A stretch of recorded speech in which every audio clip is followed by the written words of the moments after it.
Hi everyone, it's Peggy Jean here, Egyptologist and artist, and it's a beautiful Easter Sunday, and my husband and my daughter are outside enjoying the sun, and I wanted to use the time and try out a new form of videos for you, which is my first long form video here on YouTube, and I try to speak freely and not to edit the text or anything like that. And as you might hear already, I am German. So English is not my first language, but I try my best to make my artistic approach visible to you. I want to start today with a little sketchbook that I found on Amazon, and I thought, why not using accordingly a tiny little watercolor palette here, which is actually was a gift. It was a gift tag. I don't even know what kind of colors these are actually. Maybe it's gouache or it's watercolor. I can't figure this out, but we will see. Yeah, this is just the basic color palette, and yeah, why not? Let's test it out. And and let's have some fun with painting. And yeah, I will start with a little tiny little drawing that I've created here, which is a pyramid according to this little pyramid here I have on my desk. And yeah, I created a little sketch before with, I think with HB from Faber-Castell. I really love these pencils, and yeah, actually this is the pyramid, and as you know, or as you might know, pyramids in Egypt were pretty common over a long period of time, but Egypt was not the only culture or the only area where you can find pyramids, and there are pyramids all over the world, but the Egyptian pyramids had a certain angle, you know, and that's what they make pretty unique. And so I had a bit trouble finding the right perspective and the right angle, but we will see. Yeah, so let's start with the basis color. I don't know, maybe we will just prime the background here. And I have here a little mason jar with fresh water just to water the brush. And let's try this little palette here. And of course we will try it with yellow.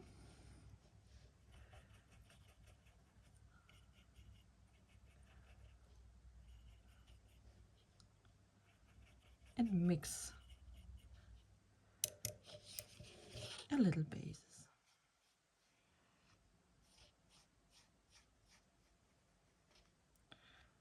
You know, I'm an Egyptologist, but also I like to draw. Actually, I like to draw from the very beginning of my life as a kid already, you know, as many of you probably start out, and then many people just abandon their ambitions, you know. I don't want to call it talent or so, because actually I don't know if I am talented, but I really like to draw, and I like the idea of mixing colors, and especially with watercolor, I absolutely love that it is so, I don't know if this term is correct in English, forgivable. You know, you can just draw a tiny layer.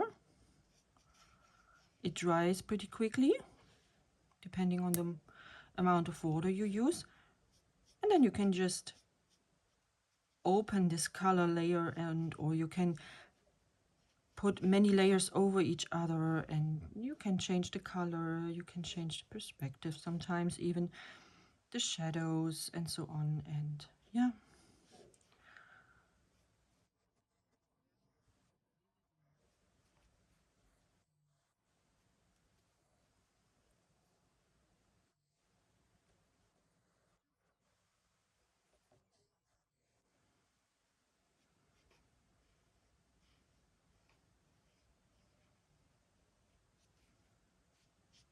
This is here a tiny little gate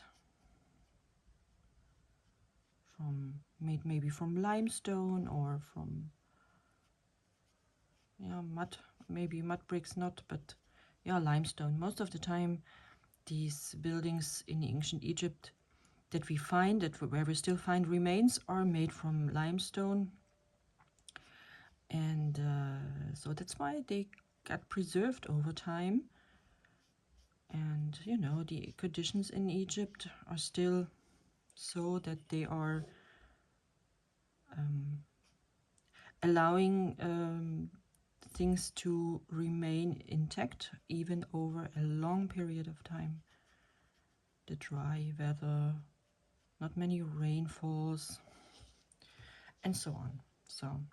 And as you might probably recognized, English is not my first language, I'm German and I learned English in school, and I do practice my English every day, but you will probably recognize a few mistakes in a few sentences. But I really try to not to edit these things, to polish things anymore. I'm really tired of this kind of perfectionism that I experience myself during when I'm consuming myself art on the internet, especially now in regards of AI and development of digital tools to create pictures. I don't wanna call it art. I don't know. I'm in trouble to call it AI art, but of course it's the art of prompting or whatever. But this is a topic for something else. Actually, I'm not afraid of AI. I think it's here to stay. But for me, as an artist or as an Egyptologist with artistic approach, I do not care. And especially with watercolor, you are able to just let it flow. Watercolor is something that gives you permission to be imperfect.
little bit.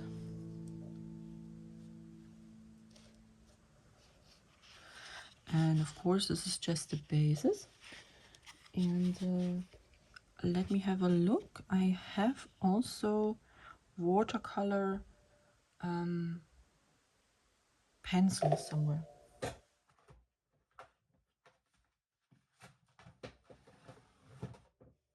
Here it is. Look at this. I love these Faber-Castell Goldfarbe. I'm not sponsored. Just showing you what I use. And then I want to show you the palette also. It's beautiful actually, and I tried it already out with these brownish Sierra colors, and they are pretty they have pretty high dense in pigments. And I can take all of these three. Yeah, that's enough for now. And when it's dry, I will use this for sharpening the edges here of the pyramid and also create more shadows. And this is actually a little cheat for me, since I forgot to use my reading glasses and I can't see the details anymore. So these pencils allow me to draw sharper edges and then just blend it with water. And this will give amazing results. I will show you later.